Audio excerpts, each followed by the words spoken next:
Jésus dit, heureux ceux qui ont faim et soif de la justice, car ils seront rassasiés.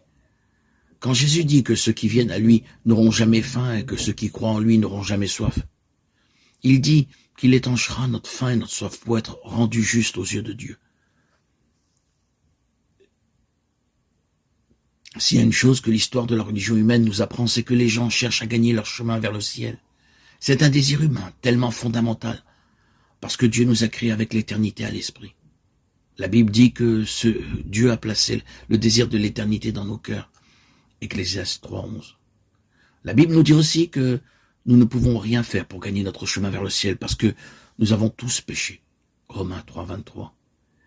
Et la seule chose que notre péché nous vaut est la mort. Romains 6:23. Car le salaire du péché c'est la mort, mais le don gratuit de Dieu c'est la vie éternelle en Jésus-Christ notre Seigneur. Personne n'est juste en soi-même. Romains 3:10. Comme il est écrit, il n'y a pas de juste, pas même un seul. Notre dilemme est que nous avons un désir que nous ne pouvons pas satisfaire, peu importe ce que nous faisons.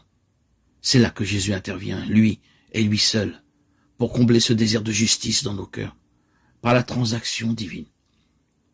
Celui qui n'a point connu le péché, il l'a fait devenir péché pour nous, afin qu'en lui nous devenions justice de Dieu. 2 Corinthiens 5:21.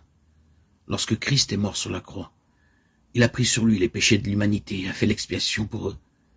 Lorsque nous plaçons notre foi en lui, nos péchés sont imputés à Jésus et sa justice nous est imputée.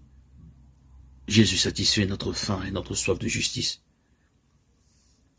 Il est notre pain de vie.